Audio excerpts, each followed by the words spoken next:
जिले में जाएंगे।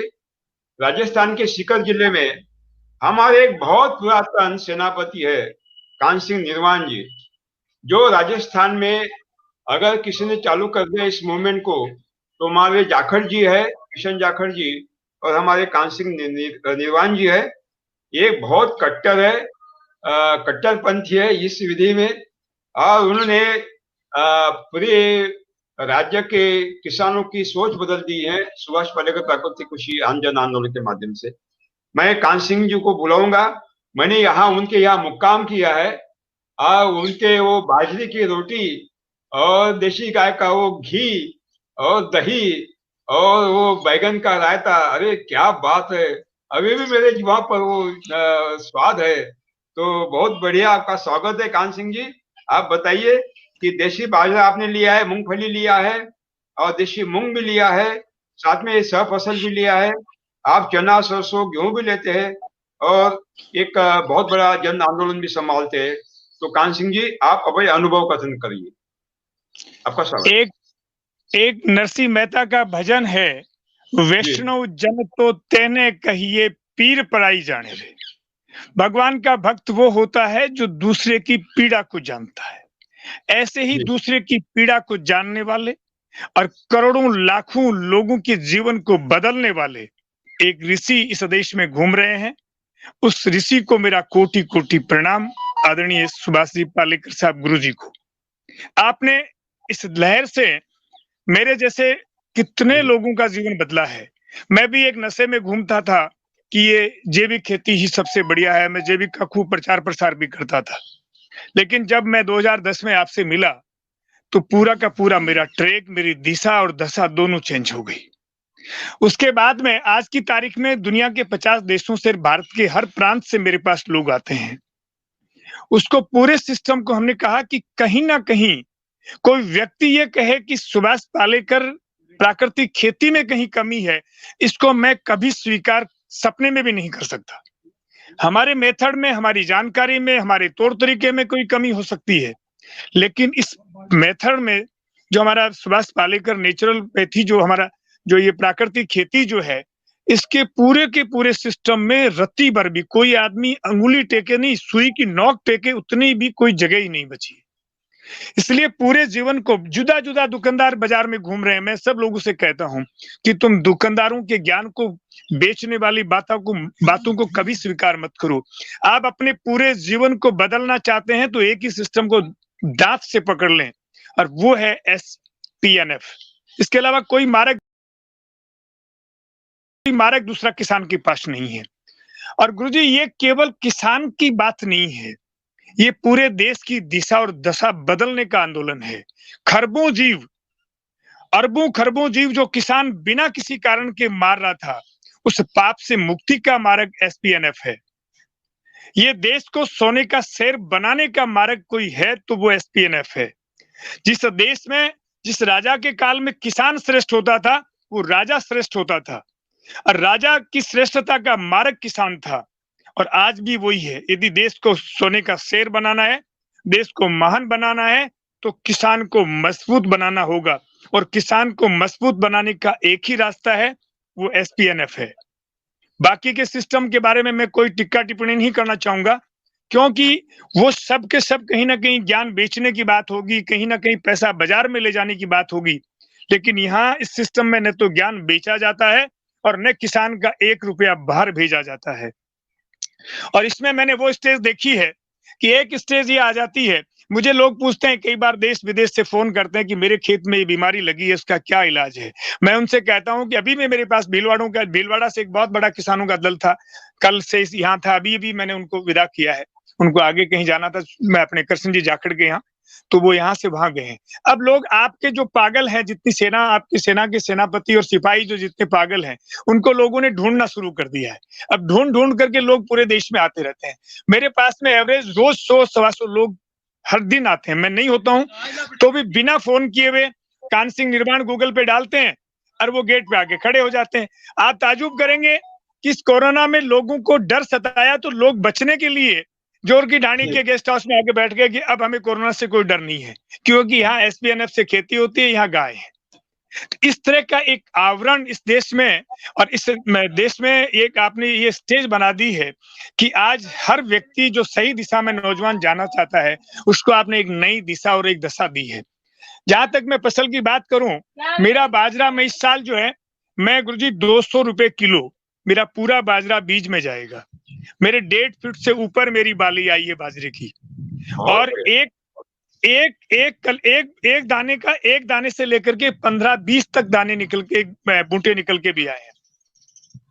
और मेरे यहाँ पानी के साथ में, बरसात के साथ में बहुत बड़ा तूफान भी आया, मेरे पड़ोसियों के सबके बाजरे गिर गए और मेरा केवल 2-4% तो भले ही नुकसान हुआ है, बाकी कुछ भी नहीं बिगड़ा है। बहुत बढ़िया, बहुत बढ़िया। तो ये सब अब स्टेज आ गई कि केवल मैं साल में एक ही बार मेरे गोबर का जो ढेर होता है उसको जीवामृत से घन जीवामृत बना देता हूँ और उसको मैं पूरे खेत में छिड़क देता हूँ। उसके अलावा अब मुझे इसमें ज्यादा कोई मेहनत करनी नहीं पड़ती, पूरा खेत केचुए से भरा पड़ा है। जहां हम कस्सी मारे वहीं केचुए आ जाते हैं। सूक्ष्म जीवाणु से पूरा खेत भरा पड़ा है। मैंने कुछ एकड़ में जो आप बगीचा बनाया वो पूरे अपने नेचुरल विश्वास पालेगा SPNF के हिसाब से तो नहीं बनाया, लेकिन शुरू में जब बनाया मैंने तो उसमें मैंने पूरे अपने दे दिए। तो उसमें 25-30 प्रजाति के पेड़ लगाए हैं, पेड़ों की छोटे बड़े के हिसाब से भी लगाए। फिर उसके नीचे मैंने बेलें ले ली हैं और उसके नीचे में हल्दी, अदरक, अश्वगंधा, शतावरी, ये सब औषधीय फसलें भी ले रहा हूँ। और इससे मेरे जो जितनी इनकम होनी चाहिए मुझे उस जमीन से, उतनी इनकम तो मुझे ये औषधीय फसलों से ही हो जाती है। पेड़ों की और मेरे सब सिस्टम की इनकम जो है, फल सब्जियों की, वो एक्स्ट्रा होती है। तो ये सब सिस्टम, ये इनकम तो बहुत सेकेंडरी बात मानता हूं मैं। पहली बात ये मानता हूं कि आपने उस किसान को गोची और पापी बनाने से बचा लिया, जो बिना किसी वजह से खरबूजियों की हत्या करता था। एक दुकान पे जाके कहता कि तू सबसे महंगा जहर दे दे, जो देखते ही मर जाए, खाते ही मर जाए, सूंघते ही मर जाए, जैसे उसके बाप की कोई भैंस खोल के ले गया बेचारा जीव सब किसान। तो जो किसान दूसरे के लिए काम करता था वो सबसे बड़ा स्वार्थी बन गया। उसको वापिस आपने उस ट्रैक पे ला करके उसको धर्मात्मा बना दिया, जीव हत्याओं के पाप से आपने मुक्त कर दिया।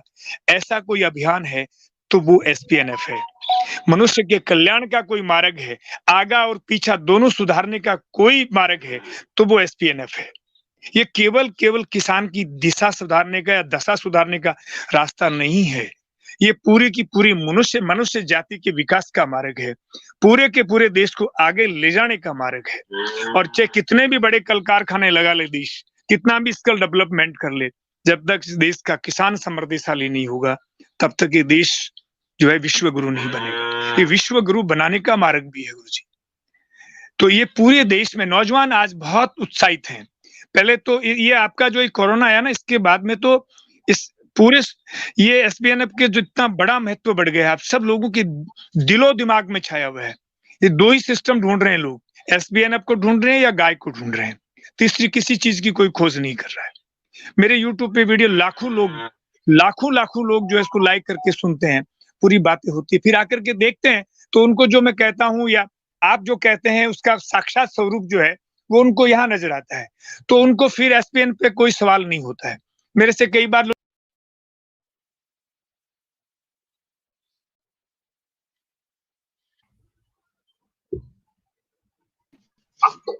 जी गुरुजी, सॉरी मैं नेटवर्क कट गया था। हाँ जी, तो ये पूरा सिस्टम गुरुजी जो ये इनकम बढ़ना, ये फसलें सुधरना, ये तो अपने आप होना शुरू हो गया। लेकिन आपने देश को एक नया मार्ग दिया है, देश के युवाओं को एक नई रास्ता दिखाया आपने। उसकी जितनी प्रशंसा की जाए वो कम है, शब्दों में व्यक्त नहीं किया जा सकता। इतना बड़ा मार्ग आपने जो तय किया है उसके लिए पूरा देश कई सदियों तक आपका ऋणी रहेगा। अभी आप बाजरे में और मूंगफली में के बारे में बताएं। बाजरे में गुरुजी मैंने मूंग लिए हैं, गंवार लिया है, और नीचे मैंने हमारे यहाँ एक लोकल ट्रेडिशनल काकड़ी मतीरे की होते हैं, जिसके फल भी होते हैं और सब्जी भी होती है वो।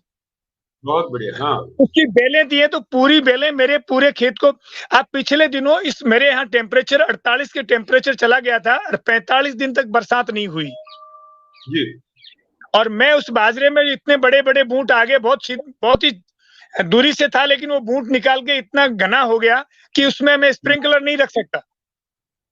तो पानी भी नहीं दे सका, तो 45 दिन तक मेरा एक पत्ता नहीं अलसाया। बहुत बढ़िया। और पूरा का पूरा जो है 18-20 फुट की हाइट तक चला गया है, 1.5 फुट से ऊपर उसकी बाली आई है। तो उसमें क्या क्या लिया आपने? मूंग लिया, मूंग लिया है, गंवार लिया है, गवार लिया, ककड़ी लिया, और काकड़ी और मतीरा, ककड़ी और मतीरा दोनों लिए हैं। तो ककड़ी भूमि पर फैल गई क्या? पूरी धरती को ढक दिया है। तो उसके पत्ते भी सब्जी के लिए काम आते हैं, ककड़ी भी खाने पत्ते वाले? नहीं आते, उसका फल जो है सब्जी के लिए भी काम आता है, छोटा होता है तो, और बड़ा होने के ऊपर जो है उसको फ्रूट के रूप में भी खाते हैं गुरुजी। हल्की सब्जी की, बहुत बढ़िया, बहुत बढ़िया। और मूंगफली? मूंगफली में भी गुरुजी बहुत बढ़िया क्वालिटी की आई है, मतलब एक गुच्छे में जो है वो 50-60 के आसपास आई है, और अभी नए अंकुरण और फूट रहे हैं उसमें। फूट रहे? हाँ हाँ जी। देशी है ना? हाँ, नहीं, ये मूंगफली जो है देसी भी है, कुछ तेल के मैंने कच्ची घानी लगा रखी है ना, तो M13 के नाम से वो जो उनको हम मेरे तरीके से, मेरा खुद का ही बीज है वो, और उसको मैंने बोया। बीज में बस बाहर से नहीं लाया, मेरे यही खुद का खेत का बीज रखता हूँ। बीज तो 99% जो है मैं खुद का ही रखता हूँ, लोगों को बीज जरूर देता हूँ। जैसे मेरा बाजरा जो है 200 रुपए किलो चला जाएगा अब की बार बीज के रूप में। आप बताइए, गांव में रासायनिक बाजरा है, रासायनिक मूंगफली है, आपकी मूंगफली प्राकृतिक है, बाजरा, दोनों में क्या फर्क है? बीमारी या कीटक, उत्पादन, सब में क्या फर्क? बीमारी तो कोई मतलब ही नहीं है गुरुजी, मैं तो जानता ही नहीं। मैंने घर में बीमारी जानता हूँ, 25 पैसे की दवा मैं नहीं खाता। मैं राजस्थान की टॉप नस्ल के घोड़े पालता हूँ, कुत्ते, बिल्ली, खरगोश, गाय, सब में वेटनरी का डॉक्टर कभी मेरा गेट ही नहीं खोलता। और न मैं जमीन में रोग जानता हूँ, रोग जानता ही नहीं गुरुजी मैं तो। और पड़ोस में रासायनिक वालों का क्या है? वो सब डालते हैं, सब बुरी तरह से परेशान है। वो आके पूछते हैं धीरेसी कि आप क्या जादू करते हैं, आप क्या कर रहे हैं? मैंने कहा मैं आपको भी कर लो, आप SPN के सदस्य बन जाओ, उसके मॉडल को सीख लो, समझ लो, तुम्हारा भी कल्याण। लेकिन गुरुजी दुर्भाग्य ये कि जिस आदमी को कहीं काम नहीं मिला ना, वो थक हार करके खेत में चला गया और उसने रोना शुरू कर दिया। वो तो 365 दिन रोने का ही काम करता है, खेती तो घाटा है, खेती तो बकवास है। इस गर्मी में मतलब जीवन पद्धति का नाम, जीवन जीने का नाम तो खेती है, लेकिन 5 स्टार सुविधा का नाम खेती नहीं है।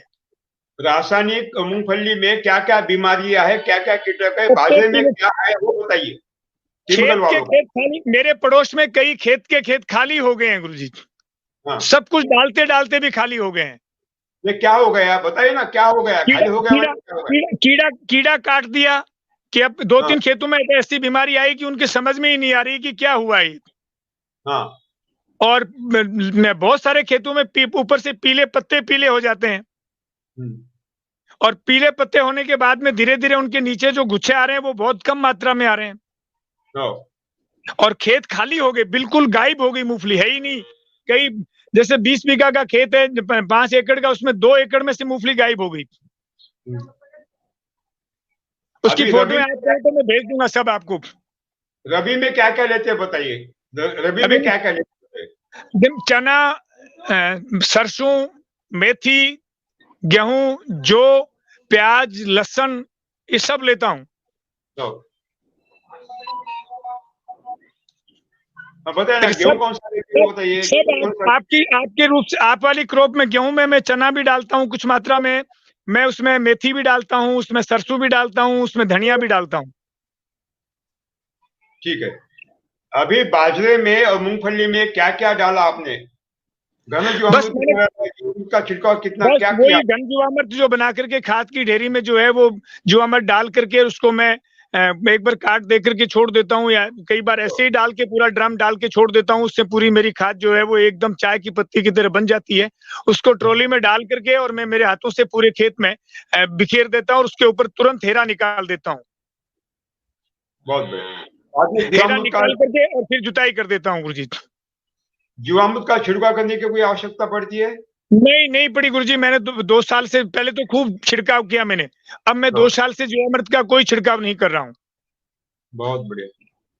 तो अभी बताइए, पूरे राज्य में क्या चल रहा है, स्थिति क्या है हमारे आंदोलन की? पूरे राजस्थान में, मैं राजस्थान के मुख्यमंत्री ने मुझे अपनी सलाहकार कमेटी में ले रखा है। हाँ। और मैंने जब उनसे कहा कि 1 खरब रुपए खर्च करने के बाद में पूरी मशीनरी बैठे थे, होम सेक्रेटरी बैठे, कृषि सेक्रेटरी बैठे, सब लोग बैठे थे। मैंने कहा कि 1 खरबों रुपए खर्च करने के बाद आपकी पूरी मशीनरी 100 लोगों की लिस्ट बना के आपको नहीं दे सकती, जो इनके कहने से, इनके तरीके से ऑर्गेनिक खेती करते हों। तो एक भी अधिकारी ने सांस नहीं निकाला गुरुजी। 5 मिनट तक, 2 मिनट, 3-4 मिनट तक सन्नाटा सा छा गया। फिर सीएम साहब ने कहा कि आप क्या चाहते हैं? मैंने कहा हमारी जो सुभाष जी पालेकर जो है, उनकी जो हमारी प्राकृतिक खेती है, उसको आप लागू करें। तो वो पहले से क्या है कि आपके कुछ सिस्टम में एक बार सेमिनार राजस्थान सरकार लगा रही थी, तब से वो जीरो बजट प्राकृतिक खेती के रूप से लगी हुई थी। उन्होंने वो कॉन्सेप्ट लागू करते हुए, तो उसका टाइटल जो है जीरो बजट प्राकृतिक गो आधारित खेती के नाम से उन्होंने वो डाल दिया। 5 डिस्ट्रिक्ट में उन्होंने तुरंत बजट पे दे दिया, जिसमें मेरे डिस्ट्रिक्ट को भी सम्मिलित कर लिया उन्होंने। अब उसमें जो हमारे कृषि सेक्रेटरी बने, वो जमीन से जुड़े हुए व्यक्ति हैं और मेरे से उनके बहुत अच्छे संबंध हैं। अच्छा। तो अब मैं जाऊंगा तो उनसे इस पे पूरी बात करके उसके नाम की भी बात करूंगा, और टोटल उनसे मैंने कहा कि हमारे जितने भी एसबीएन के जितने कार्यकर्ता इन 5 डिस्ट्रिक्ट में हैं, आप ये प्रशिक्षण के शिविर जो खोलें तो उनके यहाँ खोलें, दूसरी जगह खोल करके आपने जो जैविक खेती वाला हर्ष कर दिया तो फिर हम आपसे लड़ाई झगड़ा करेंगे। तो वो इस बात में सहमत हैं। बहुत बढ़िया। अभी घर में वातावरण कैसा है? आपके घर में वातावरण कैसा है? स्वर्ग बन गया गुरुजी। लोग आकर के इतने खुश होते हैं खाना खा करके, फिर लोग जो है, मैं पहला प्रयोग धर्मी गुरुजी, आपके आने के बाद में ईश्वर की ऐसी कृपा रही, आपका आशीर्वाद है कि पूरे देश भर से 200 कपल मेरे पास में, जो बड़ी कंपनियों में या जो बड़े अधिकारी हैं, वो मेरे गेस्ट हाउस में आके रुकते हैं। उसमें वो पूरा गेस्ट हाउस मैंने गाय के गोबर से लीप के किया तैयार। आपके आने के बाद बहुत बड़ा निर्माण कार्य हो गया, पूरा म्यूजियम बना दिया हमने, पूरा सिस्टम बना दिया, और पूरे होर्डिंग से हमने पूरा जो अपने ये जीवामृत, घन जीवामृत, ये सब कैसे बनाए जाते हैं, बीजामृत कैसे बनाया जाता है, सब होर्डिंग, बड़े बड़े होर्डिंग से लगा करके उसमें सब हमने पूरे बातें हमको समझाने का काम कर दिया एक म्यूजियम के रूप में।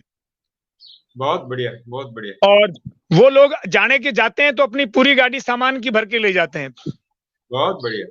और वो मुझे रेट नहीं पूछते कभी भी, वो मुझे पूछते हैं कि कुल कितने पैसे हो, तो मैं कहता हूँ 20,300 रुपए, तो वो 20,500 रुपए पकड़ा के जाते हैं, और रहने का किराया और खाने के पैसे अलग से देके जाते हैं। बहुत बढ़िया जी। पूरा परिवार आपको प्रणाम करता है, बहुत याद करते हैं। वाइफ तो कई बार कहते हैं कि या तो गुरुजी को आप कहते नहीं है, या फिर गुरुजी जब राजस्थान आए तो एक बार जरूर आप पधारें, यही हमारी अभिलाषा है। जरूर आएंगे, आपके जोर की ढाणी में जरूर आएंगे। जोर की ढाणी तो आपकी है, मैं तो उसका चौकीदार हूँ। जी जी, ठीक है। बहुत बहुत धन्यवाद कान सिंह जी।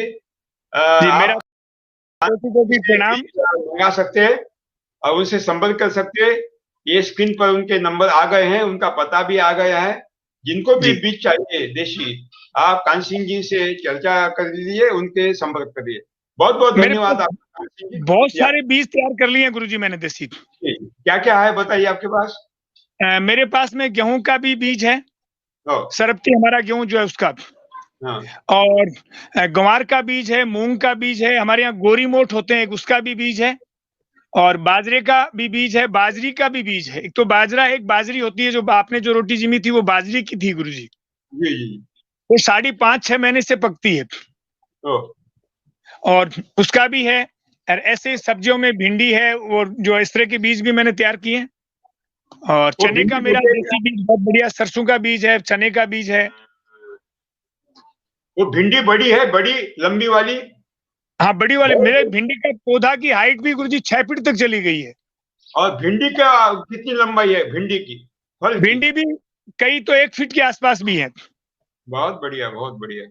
चौड़ी है ना मिट्टी? बहुत बढ़िया है वो, एकदम मोटी, चौड़ी और लंबी।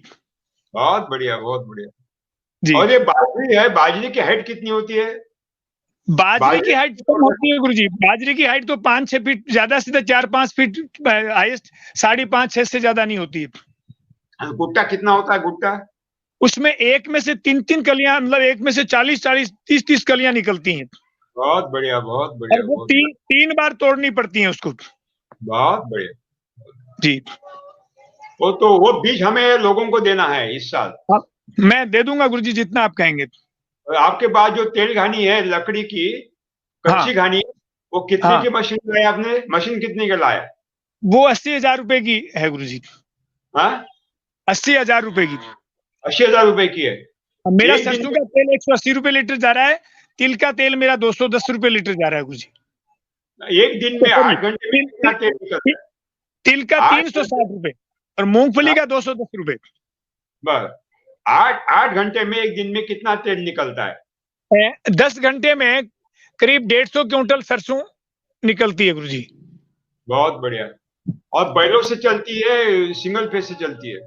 नहीं, बैल की जगह मैंने बिजली लगाई है, सिंगल फेज से चलती है, स्पीड वही है, धीरे धीरे आती है, रत्ती भर भी गर्म नहीं होता तेल बिल्कुल भी। बहुत बढ़िया, बहुत बढ़िया, बहुत बढ़िया। मैंने पूरी प्रोसेसिंग, मसाले भी कूट करके तैयार करता हूं मैं। कहाँ से लाई मशीनें? ये मशीन मैंने खुद मेरी देखरेख में कारीगर से बैठ करके बनवाई है। कहाँ, सीकर में? नहीं, ब्याऊर में। ब्याऊर में, अच्छा। ब्याऊर में।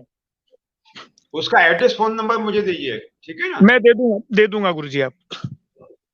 तो बहुत बढ़िया, आपका बहुत बहुत धन्यवाद कान सिंह जी। धन्यवाद। तो आपका आभार आपका है, पूरे देश में आप जो जागृति कर रहे हैं उसके लिए हमारे जैसे सब लोग जिनकी दिशा बदली, मैं एसपीएन के समस्त कार्यकर्ताओं को प्रणाम करता हूं कि हम सब लोगों का सौभाग्य है कि आपका आशीर्वाद और सदैव हमें सदैव मिलता रहे और मिलता रहेगा, इसी आशा के साथ मेरा कोटि कोटि प्रणाम आपको। बहुत बहुत धन्यवाद। तो सभी साथियों,